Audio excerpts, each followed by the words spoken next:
So hi guys, welcome to my channel Hari Teach. So ఇది నేను పెట్టిన నా ఫస్ట్ ఛానల్. ఎందుకు పెట్టానంటే మీ అందరికీ ఒకటి నేర్పిద్దాం అనుకుంటున్నాను, నాకు తెలిసింది. సో అదే ఒక లాంగ్వేజ్. సో లాంగ్వేజ్ అంటే ఏంటి? తెలుగు, హిందీ, ఇంగ్లీష్ ఎందుకు వాడతాం జనరల్గా? ఇవి మనలో మనం కమ్యూనికేట్ చేసుకోవడానికి. సో ఒకవేళ మనం ఇమేజ్ని చూసుకున్నట్టయితే, so the person is giving shake hand to the computer and computer is giving a reply in a confused face. అంటే నేను నీతో మాట్లాడేది నీకు అర్థమవుతుంది, కానీ నేను కంప్యూటర్తో మాట్లాడేది అర్థం అవ్వట్లేదు. ఎందుకు? So the only reason is దానికి నా భాష అర్థం కావట్లేదు. సో దానికి నా భాష అర్థం కావట్లేదు అంటే ప్రాబ్లం ఎవరిది? నేను మాట్లాడాలనుకుంటున్నా కాబట్టి ఇట్స్ మై ప్రాబ్లం. సో నేను దాంతో కమ్యూనికేట్ చేయడానికి దానికి అర్థమయ్యే భాష నేర్చుకోవాలి. సో అదే జావా. సో జావా అంటే మనం తెలుగులో మాట్లాడుకున్నట్టు కాదు. దానికంటూ సపరేట్ సింటాక్స్ ఉంటుంది, దానికంటూ సపరేట్ రూల్స్ ఉంటాయి, దానికంటూ సపరేట్ రెగ్యులేషన్స్ ఉంటాయి. ఇప్పుడు నీకు హిందీలో ఏం తెలుసు అంటే పెద్దగా నాకైతే భయ్యా తోడ ప్యాజ్ డాలు. సో అంత మాత్రం తెలుసని నాకు హిందీ లాంగ్వేజ్ మొత్తం తెలియదు. అలాగే నీకెంతో కొంతే తెలుసని నీకు జావా మొత్తం తెలియదు. సిస్టమ్ ఏంటి, అవుట్పుట్ స్టేట్మెంట్ ఒకటి తెలుసని నీకు జావా తెలియదు. సో మనం ఇలాంటి టైప్ ఆఫ్ వీడియోస్లో, నేను చేసే వీడియోస్లో అసలు అది రూట్స్ నుంచి ఎక్కడి నుంచి వస్తుందో తెలుసుకోవాలన్నది మన వీడియో యొక్క ముఖ్య ఉద్దేశం అనుకోండి. సో నేను జావా ఎందుకు నేర్చుకోమంటున్నాను అంటే, Java is more widely used in many of the Android applications. ఎందుకంటే Java is more popular for its libraries, inbuilt libraries కానీ, ఫంక్షనాలిటీస్ కానీ, కలెక్షన్స్ కానీ. Java is one of the best one for the development, and most of the projects are also based on only Java. I mention only Java. Python కాదా అంటే, I will give you a good example. పైథాన్ని జావాని ఎందుకు compare చేయను నేను? జనరల్గా Python first వచ్చింది, second Java వచ్చింది. పైథాన్ ఏమో 1991 and coming to this Java 1995 by James Gosling. ఇది అందరికీ తెలిసిందే, మళ్ళీ చెప్తున్నాను. సో పెద్దగా ఏం లేదు. సో రెండింటిని నేను ఎందుకు కంపేర్ చేయను అంటున్నానంటే, let us take an example. ఒక డాక్టర్, ఒక ఇంజనీర్ ఉన్నాడు. ఒక పైథాన్ ఇంజనీర్ అనుకుందాం, జావా డాక్టర్ అనుకుందాం. డాక్టర్ని వెళ్ళి బిల్డింగ్ కట్టమంటే ఆయన కట్టలేడు. అలాగే మన ఇంజనీర్ని వచ్చి ఆపరేషన్ చేయమంటే చేయలేడు. ఎందుకంటే వాళ్ళ స్పెషాలిటీస్ వాళ్ళకు ఉన్నాయి, వాళ్ళ టెక్నిక్స్ వాళ్ళకు ఉంటాయి. So we should not compare both of the programming language. కానీ జావాలో రాసే కోడ్ని పైథాన్లో కొంచెం ఈజీగా రాసుకోవచ్చు. సో సింటాక్స్ అనేది తగ్గుతుంది. అలాగని పైథాన్ ఎక్కువ, జావా తక్కువ అని చెప్పను. We should not compare. So నేను పర్టికులర్గా జావాని ఎందుకు టీచ్ చేస్తున్నానంటే, ఇది డెవలపింగ్ సైడ్కి, software development side. So I love software development. So interest ఉన్న వాళ్ళు మాత్రమే కంటిన్యూ చేయండి. Because once you see my video, you will definitely addicted to it. Because I will start the Java from the core part. ఎందుకంటే నీకు roots తెలిస్తేనే అది ఏ చెట్టో తెలుస్తుంది. So నీకు ఫస్ట్ ఆ రూట్స్ నేర్చుకోవాలి. నువ్వు ఆ రూట్స్ నుంచి స్టార్ట్ చేసి దాన్ని పువ్వుగా, కాయగా మార్చి దాన్ని సేల్ చేయాలి. సో సేల్ అనేది మనకు జాబ్. సో ఫస్ట్ నువ్వు నేర్చుకోవాలి. సో నేర్చుకోవాలన్న ఎంతూజియాజం నీ దగ్గర ఉండాలి. సో ఇంత సోది చెప్పింది అంతా నీకు జావా అంటే ఏంటో తెలుసుకోవడానికి. అది ఎందుకు కంపేర్ చేయకూడదు, జావా ఎందుకు నేర్చుకోవాలి, ఈ 3 విషయాలు నువ్వు బాగా గుర్తుపెట్టుకో. వీడియో స్టార్ట్ చేద్దాం. Hi guys, I'm Hari. Welcome to my channel HV teach.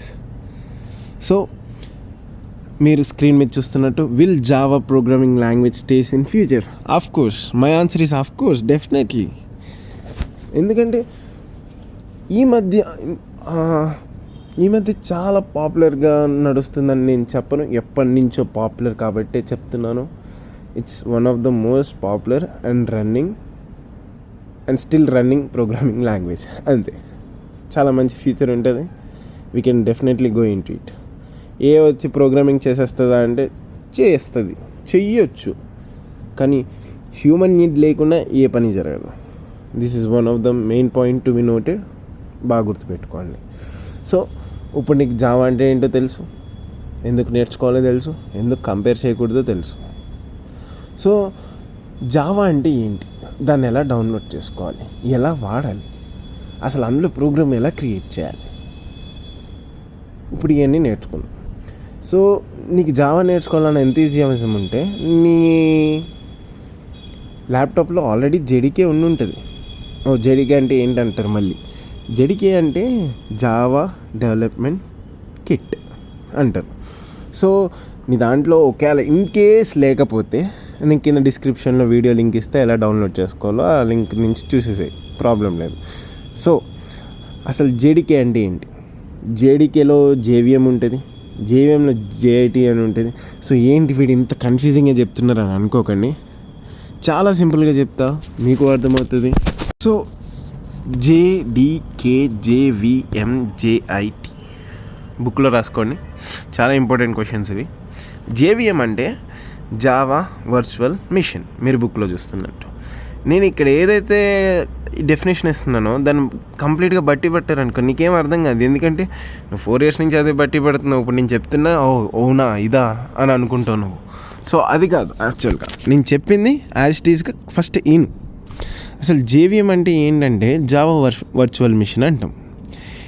దీనివల్ల లాభం ఏంటి, ఇది బైట్ కోడ్ని మిషన్ కోడ్గా కన్వర్ట్ చేస్తుంది. అసలు బైట్ కోడ్ అంటే ఏంటి, దాన్ని మిషన్ కోడ్గా ఎలా కన్వర్ట్ చేస్తుంది అంటే బైట్ అంటే 1 లేదా 0 కదా, దాన్ని మిషన్కి అర్థమయ్యే లాంగ్వేజ్లోకి కన్వర్ట్ చేసుకోవడానికి ఒక మీడియమే జేవిఎం.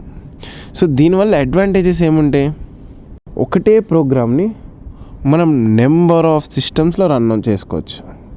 అంటే రన్ అంటే ఏంటి మళ్ళీ అది అనుకోండి. సో ఒక ప్రోగ్రామ్ రాసామంటే అది నువ్వు విండోస్లో రాసుకోవచ్చు, విండోస్లో రన్ చేయొచ్చు. అదే ప్రోగ్రామ్ని రిచ్ ఫ్రెండ్కి మ్యాక్లో షేర్ చేస్తే వాడు రన్ చేసుకోవచ్చు. అదే రిచ్ ఫ్రెండ్ ఒక హ్యాకర్కి ఇచ్చాడంటే అటు లైనక్స్లో కూడా రన్ చేసుకోవచ్చు. కోడే మార్చాల్సిన అవసరం లేదే. జేవిఎం అనేది నువ్వు ఇచ్చిన కోడ్ని బైట్ కోడ్గా ఉంచి దాన్ని మిషన్కి ఎలా అర్థం చేసుకోవాలో తయారు చేసి దానికి పంపిస్తే అది ఒక ట్రాన్స్లేటర్ అనుకో. ఇక నేను ఇప్పుడు ఆఫ్రికా వెళ్ళాను, వాడి భాష నాకు రాదు, ఒక ట్రాన్స్లేటర్ని పెట్టుకుంటాను, నేను మాట్లాడేదంతా ఆఫ్రికాలో ట్రాన్స్లేట్ చేసి ఇంకొకటి చెప్తాడు. ఈ మధ్యలో ఉన్నాడు చూడు, వాడే జేవిఎం గాడు. వాడు ఏం చేస్తాడంటే నేను ఇచ్చిన ఇన్ఫర్మేషన్ ట్రాన్స్లేట్ చేసి వాడికి అర్థమయ్యేలా చెప్తాడు. మీకు జేవిఎం అంటే ఏంటో అర్థమైపోయిందిగా. నేను ఏదైతే ఇక్కడ ఇస్తున్నానో అది యాజ్ ఇట్ ఈస్గా బట్టి పెడితే నీకు ఏ బొచ్చు రాదు. నేను చెప్పింది నేను ఫస్ట్ విన్నాక ఒకవేళ ఎగ్జామ్లో అడిగితే ఇది రాయి. సో ఈ garbage collections, verify byte code, execute program, memory management, everything having a deep concepts in it. So at బేసిక్లో ఇది మనకు అవసరం లేదు, టైం వచ్చే కొద్దీ నేనే ఎక్స్ప్లెయిన్ చేస్తాను మీ అందరికీ, no problem. And coming to the second one is JRE. What is JRE? Java run time environment.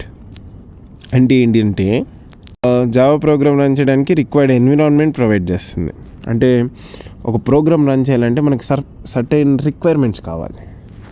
So ఎలా అంటే లైబ్రరీస్ కానీ, సపోర్టింగ్ ఫైల్స్ కానీ, ఇలాంటివి మనకు కావాలి. సో ఇవన్నీ మనకి జేఆర్ఈ అనే ఎన్విరాన్మెంట్ మనకి ప్రొవైడ్ చేస్తుంది. సో జేఆర్ఈలో ఏమేమి ఉంటాయి చెప్పండి. జావా రన్ టైమ్ ఎన్విరాన్మెంట్లో ఈ ట్రాన్స్లేటర్ గాడు ఉంటాడు. అంటే who is translator? Java virtual machine వాడు ఉంటాడు. లైబ్రరీస్ ఉంటాయి. లైబ్రరీస్ అంటే మనం చదువుకునే కాదు, ఇన్బిల్ట్ లైబ్రరీస్ ఉంటాయి, కొన్ని ఫంక్షన్స్, ఇంకా కొన్ని ఫైల్స్ ఉంటాయి. సో దీనివల్ల అడ్వాంటేజ్ ఏంటంటే జావా ప్రోగ్రామ్ రన్ చేయడానికి కంప్లీట్ రన్ టైమ్ ఎన్విరాన్మెంట్ ఇస్తుంది. So point to be noted, Java program run చేయడానికి complete run time environment. Run time అంటే జేవిఎంతో పాటు లైబ్రరీస్ అండ్ సపోర్టింగ్ ఫైల్స్ అన్నీ ఉంటాయి. సో ఇది జేవిఎం. ఈ డయాగ్రామ్ మీరు చూసుకుని ఉంటే ఇంకొంచెం క్లియర్గా అర్థమవుతుంది మీకు. సో గార్బేజ్ కలెక్షన్స్, థ్రెడ్డింగ్, ఇవన్నీ ముందు concepts will learn in front there is a crocodile festival. Got it. So the main source కార్లో ఉన్న టూల్ కిట్ లాంటిది. మనకి పనిముట్లు లేకపోతే పని ఎలా అవ్వదో, ఇది లేకపోతే మనకు అసలు ఏది అవ్వదు. సో జేడీకే అంటే జావా డెవలప్మెంట్ కిట్. ఒక జావా ప్రోగ్రామ్ క్రియేట్ చేయడానికి మనం దీన్ని యూజ్ చేస్తాం. సో ఇందులో ఏమేమి ఉంటాయి రా అంటే ది బెస్ట్ క్వశ్చన్ అదే. వాట్ డస్ జేడీకే కంటైన్స్ అంటే జేఆర్ఈలో ఏముంటాయి? JVM plus libraries. ఇది ఒక చైన్. ఇప్పుడు ఫర్ ఎగ్జాంపుల్ తీసుకుందాం, టూల్స్ ఉంటాయి. టూల్స్ ఉంటేనే కార్ తయారు చేస్తాం. కార్ తయారు చేస్తేనే కార్లో ఇంజిన్ పెట్టగలం. సో ఇక్కడ ఏది ఇంపార్టెంట్ రా అని అడిగితే అన్నీ ఇంపార్టెంట్. సో ఏంటంటే మ్యాటర్, టూల్ లేకపోతే కార్ తయారు చేయలేం, కార్ తయారు చేయకపోతే ఇంజిన్ పెట్టలేం. సేమ్ అలాగే ఇంజిన్ లేకపోతే కార్ వేస్ట్, కార్ లేకపోతే టూల్ వేస్ట్.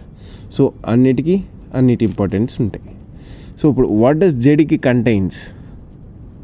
జేడీకేలో జేఆర్ఈ ఉంటుంది, జేఆర్ఈలో జేవిఎం ఉంటుంది, అండ్ లైబ్రరీస్, ఎవ్రీథింగ్. మీకు ఈ డాక్యుమెంట్లు ఇమేజ్లో చూస్తున్నట్టయితే అన్నీ క్లియర్గా తెలిసిపోతాయి. సో దీనివల్ల అడ్వాంటేజ్ ఏంటంటే జావా ప్రోగ్రామ్ క్రియేట్ చేసి, కంపైల్ చేసి, రన్ చేసి టూల్స్ అన్నిటినీ ఇదే ప్రొవైడ్ చేస్తుంది అనమాట. సో ఎలా అంటే ఒక క్లాస్ ఉందనుకోండి, ఇప్పుడు మీ క్లాస్ అంటే ఏంటో కూడా తెలీదు అనుకుందాం. ఒక ఫైల్ ఉంది, సరే వెరీ బేసిక్ నుంచి వద్దాం. హలో వరల్డ్ అనే ప్రోగ్రామ్ ఉంది. ఆ క్లాస్ని క్రియేట్ చేయడానికి .java అనే ఎక్స్టెన్షన్ వాడతాం. ఇఫ్ నోట్ ప్యాడ్ అయితే వేరే ఐడిలో వేరేగా ఆడతాం. కానీ ఇనిషియల్గా తీసుకునే .java ఎక్స్టెన్షన్. సో నువ్వు ఏ ఫైల్ క్రియేట్ చేసినా క్రియేట్ చేసిన తర్వాత కంపైల్ చేస్తావు. కంపైల్ చేసిందంటే ఏంటి? నువ్వు ఇచ్చిన ప్రోగ్రామ్ని బైట్ కోడ్ సోర్స్ కోడ్ని byte code to machine level code. So byte కోడ్కి కన్వర్ట్ చేసి తర్వాత రన్ చేసినప్పుడు ఆ మెషిన్ కోడ్ తీసుకుని మనకి రిటర్న్ అవుట్పుట్ ఇస్తుంది. సో ఈ ప్రాసెస్ అంతా జరిగేది జేడీకేలో. ఇదంతా మనం డయాగ్రామ్ గీసుకోవాలన్నమాట. సో నీ ఫస్ట్ ప్రోగ్రామ్ రాస్తావు, అది కంపైల్ చేస్తుంది, కంపైల్ చేసి బైట్ కోడ్లోకి కన్వర్ట్ చేసి జావా వర్చువల్ మిషన్, ఈ మధ్యలో ఉన్నాడు కదా ట్రాన్స్లేటర్ గాడు, సో కంపైల్ చేసిన బైట్ కోడ్ని ఆ ట్రాన్స్లేటర్ గాడు మిషన్ కోడ్కి పంపించి వాడు నీకు రిటర్న్ ఇస్తాడు మళ్ళీ. అంతే, వెరీ సింపుల్. అంతకు మించి ఈ మూడిట్లో ఏమీ లేవు. అంతే. మీరు ఈ టేబుల్ చూసుకున్నట్టయితే ఇంకా సింపుల్గా అర్థమైపోతుంది. జేవిఎం అంటే ఏంటి, జేఆర్ఈ అంటే ఏంటి, జేడీకే అంటే ఏంటి, వాట్స్ ద పర్పస్. జేవిఎం ఏం చేస్తుంది? Runs the programme. జేఆర్ఈ ఏం చేస్తుంది? Provides the environment. జేడీకే ఏం చేస్తుంది? Develops the programme. సో నేను ఇందాక చెప్పినట్టు జేవిఎం అనేది ఒక ఇంజిన్, జేఆర్ఈ ఒక కార్, జేడీకే ఇది tool. So each of them having their own functionality. ఏదో ఒక్కటి లేకపోయినా మనకి ఏది రాదు. So 3 very important. సో నీకు ఇప్పుడు ఖచ్చితంగా చాలా క్లారిటీ వచ్చి ఉంటుంది. జేవిఎం, జేఆర్ఈ, జేడీకే అంటే ఏంటో, అసలు ఎందుకు యూజ్ చేస్తాం. క్లియర్? Then very good. మనకి ఒక 10 మార్క్స్ క్వశ్చన్ వచ్చేసినట్టే. నేను ఇందాక నుంచి చెప్తున్నా కదా, జావా ఎందుకు అంత మంచిది, చాలా బాగుంటుంది. ఎందుకంటే వాటి ఫీచర్స్ వల్ల. Frankly based on it features మనం అది తోపని చెప్తున్నాం. సో ఏంటి ఆ ఫీచర్స్ జనరల్గా చూద్దాం ఒకసారి, ఓవర్వ్యూ తీసుకుందాం. Secure, robust, platform independent, completely object oriented, dynamic extensible features and portable language, exceptional performance. వినడానికి చాలా పాష్గా ఉన్నాయి, నేర్చుకోవడానికి మాత్రం దూలు తీరిపోతుంది. కానీ నేను మీకు చాలా ఈజీగా నేర్పిస్తాను, ట్రస్ట్ మీ. జావా అనేది ఇంత ఈజీ అనుకుంటారు వన్స్ ఇది చూసిన తర్వాత. సో జనరల్గా first what is secure and robust. So image చూస్తే నీకేం అర్థమైంది? అక్కడ ఒక లోకల్ మిషన్ నెట్వర్క్ ఏదో డబ్బా సోది ఉంది. సో ఇన్ని రోజులు మనం అది చూసే గడిపేసాం సార్. కానీ యాక్చువల్ మీనింగ్ ఏంటి, సెక్యూర్ అంటే ఏంటి, అసలు రాబస్ట్ అంటే ఏంటి, ఇది తెలుసుకుంటేనే మనం ద నెక్స్ట్ స్టెప్కి మూవ్ అవుతాం. అప్పుడే మనకి ఒక సబ్జెక్ట్ నాలెడ్జ్ అనేది గెయిన్ అవుతుంది. సో వాట్ ఈజ్ రాబస్ట్ అంటే ఏంటి? ఇప్పటి నుంచి రాబస్ట్ అంటే వింటున్నాం. అసలు రాబస్ట్ అంటే ఏంటంటే, రాబస్ట్ మీన్స్ స్ట్రాంగ్. సో ఈ రాబస్ట్ అనేది ఎప్పుడు అచీవ్ అవుతుంది? ఎర్రర్స్ హ్యాండిల్ అయినప్పుడు. ఏదైనా ఎర్రర్ వచ్చింది, ప్రోగ్రామ్ క్రాష్ అయిపోయింది, సడన్గా పేమెంట్ చేస్తున్నావు, నెంబర్ ఆఫ్ యూజర్స్ ఒకటేసారి హ్యాండిల్ చేస్తుంది నీ అప్లికేషన్, సడన్గా క్రాష్ అయిపోయింది. అప్పుడు నీ లాంగ్వేజ్ యూజ్ చేసి ఒక జావాని, అప్పుడు దాన్ని రాబస్ట్ అనేది స్ట్రాంగ్ అని ఎందుకంటాం? అంతమంది వాడుతున్నా అది పర్ఫెక్ట్గా రన్ అయితే అది అప్పుడు స్ట్రాంగ్. నిన్ను ఇప్పుడు ఒక 10 మంది కలిసి కొడుతున్నారు, ఒకడు కొట్టేసరికి పడిపోయావు, నువ్వు వీక్. 10 మంది కలిసి ఒకటేసరి కొడుతున్నారు, అయినా సరే నువ్వు నుంచున్నావు, strong. That is called same. ఒక అప్లికేషన్లో ట్రాఫిక్ ఎక్కువ ఉన్న యాప్ క్రాష్ అవ్వలేదంటే ఇట్స్ స్ట్రాంగ్. అంటే అది అలా స్టాండ్ అయ్యేలా చేసిన language is very strong. So Java is very strong. So I hope మీకు అర్థమవుతుందని అనుకుంటున్నాను. అర్థం అవ్వాలి కూడా, నేను ఇంత బాగా చెప్తున్నా కాబట్టి. So object oriented programming language. What is object oriented programming language? So ఒక చిన్న ఎగ్జాంపుల్ తోటి మీకు ఇది చాలా క్లియర్గా చెప్పేస్తాను నేను. చట్టానికి, న్యాయానికి, ధర్మానికి ప్రతిరూపాల 3 సింహాలు అయితే కనిపించిన 4వ సింహేరా పోలీస్ అంటారు కదా. సో మన సిస్టంలో 4 సింహాలు అయితే మన ప్రోగ్రామింగ్ లాంగ్వేజ్లో ఇవి 4 సింహాలు అన్నమాట. సో ఏంటి ఆ 4 సింహాలు? 4 పిల్లర్స్ కూడా అంటారు కొంతమంది. సో 4 పిల్లర్స్, 4 సింహాలు ఏంటంటే inheritance, polymorphism, encapsulation, abstraction. So చాలా సింపుల్గా ఉన్నాయి కదా వినడానికి, కానీ ఒక్కొక్క దాని వెనకాల చరిత్రలు ఉన్నాయి. నేర్చుకుంటే ఇంతేనా అంటారు, కానీ ఫస్ట్ నేర్చుకునే ఓపిక నీకు ఉండాలి. So then definitely will get it. So what is this inheritance, polymorphism? ఇవన్నీ కొంచెం టాపిక్స్ మనం ఫ్యూచర్లో నేర్చుకోవచ్చు. అప్ టు నో క్లారిటీ కూడా ఇవ్వను మీకు. సో ఎందుకు యూజ్ చేస్తామంటే కోడ్ రీయూజబిలిటీకి అండ్ పెద్ద లెవెల్ ప్రాజెక్ట్స్ని మెయింటైన్ చేయడానికి. ఇంతకు మించి పెద్దగా ఏం లేదు. మీకు కోర్ టాపిక్ వచ్చినప్పుడు ఇంకా క్లియర్గా ఎక్స్ప్లెయిన్ చేస్తుంది దీని గురించి. And it's a portable language. Why it is portable language? ఎందుకు అంటున్నాం మనం? ఎందుకంటే మనం రాసే కోడ్ని ఒక సిస్టమ్ నుంచి వేరే సిస్టమ్కి ఈజీగా మూవ్ చేయొచ్చు. డిప్లాయ్మెంట్ సింపుల్ అవుతుంది. సో ఇప్పుడు చూడు, నేను మ్యాక్లో రాసా, దాన్ని ఐప్యాడ్లోకి పంపిస్తా, ఫోన్లోకి పంపిస్తా, నెంబర్ ఆఫ్ సిస్టమ్స్లో పంపిస్తా. నేను అది ప్రాబ్లమే కాదు, నాకు రన్ అవుతుంది. అందుకే నేను దాన్ని పోర్టబుల్ అన్నా. Very simple. And coming to the next feature called platform independent. మీరు నా చిన్నప్పటి నుంచి వింటున్నా, మీరు కూడా ఏనే ఉంటారు. Right once, run anywhere. నువ్వు ప్రోగ్రామ్ ఎక్కడన్నా రాసుకో, నీ ఇష్టం, ఎలాగైనా రాసుకో. విండోస్లో రాసుకో, లైనక్స్లో రాసుకో, మ్యాక్లో రాసుకో, డెఫినెట్గా రన్ అవుతుంది. దాన్నే మనం ప్లాట్ఫామ్ ఇండిపెండెంట్ అంటాం. So why Java platform independent అంటే ఇప్పుడు ఏం చెప్పొచ్చు మనం? You can write the code anywhere, you can run it on anywhere, irrespective of any systems, Linux, Mac, Windows, ఇంకా కొత్తగా ఏది కనిపెడుతుంది, ఉబంటు అయితే Ubuntu, anything. So this is all about the Java from the roots. ఇంతకు మించి నువ్వు తెలుసుకోవాల్సింది ఏం లేదు. కావాలంటే గూగుల్ని అడుగు, అంతకు మించి ఏ ఇన్ఫర్మేషన్ నీకు ఇవ్వదు కూడా. నువ్వు ఇప్పుడు ఏం నేర్చుకున్నావు? జిట్ అంటే ఏంటో నేర్చుకున్నావు, జేవిఎం అంటే ఏంటో నేర్చుకున్నావు, జేఆర్ఈ అంటే ఏంటో నేర్చుకున్నావు, జేడీకే అంటే ఏంటో నేర్చుకున్నావు. సో నువ్వు వెరీ బేసిక్స్ని ఇలా కవర్ చేస్తావు. వితిన్ 20 minutes ఆఫ్ టైం స్పాన్లో క్లియర్ చేస్తావు. బిగ్ అచీవ్మెంట్ అది. సో నేను చెప్పింది కూడా నీకు బాగా అర్థమయ్యే ఉంటుందని నేను ఎక్స్పెక్ట్ చేస్తున్నాను. అర్థమవుతుంది కూడా. సో ఇదంతా వెరీ బేసిక్. ఇక్కడితో నీకు జావా ఇంట్రడక్షన్ అయిపోయింది. ఇంతకుమించి నేను నీకు చెప్పేది ఏం లేదు, నువ్వు నేర్చుకోవాల్సింది కూడా ఏం లేదు. ఇక్కడి నుంచే మనకు టాపిక్స్ అడుగుతారు, ఇక్కడి నుంచే టాపిక్స్ నేర్చుకుంటాం. సో ఫ్రమ్ టుమారో క్లాసెస్ ఏం జరుగుతాయి అంటే మనం వెరీ బేసిక్ నుంచి వద్దాం. Variables, loops, methods, operators, lot of things are there. Programming plus programming core మొత్తం అన్నీ ఎక్స్ప్లెయిన్ చేసుకుందాం క్లారిటీగా. అండ్ మధ్యలో కొంచెం ఇంట్రెస్టింగ్ టైప్లో యాప్టిట్యూడ్ తీసుకొస్తాను, ఎస్క్యూఎల్ కూడా తీసుకొస్తే ట్రై చేస్తాను. అండ్ ఎవ్రీ క్లాస్, ఇప్పుడు రేపు వేరియబుల్స్ చెప్తున్నానంటే there will be definitely A link for the examination. నువ్వు ఆ ఎగ్జామ్ని ఖచ్చితంగా అటెంప్ట్ చేయాలి. కింద హ్యాకర్ ర్యాంక్ అకౌంట్ క్రియేట్ చేసుకో. నేను ఏదైతే టాపిక్ చెప్తున్నో ఆ టాపిక్ ఖచ్చితంగా నీకు ఆ రోజు ఎగ్జామ్ ఉంటుంది. You need to do that. So definitely you'll be becoming master in Java, right? And I hope నువ్వు బాగానే నేర్చుకున్నావు అనుకుంటున్నాను నా ఈ యొక్క వీడియో నుంచి. And if you like, please like, share and ఖచ్చితంగా సబ్స్క్రైబ్ చేసుకో, ఎందుకంటే బెల్ సింబల్ కూడా ఆన్ పెట్టుకో.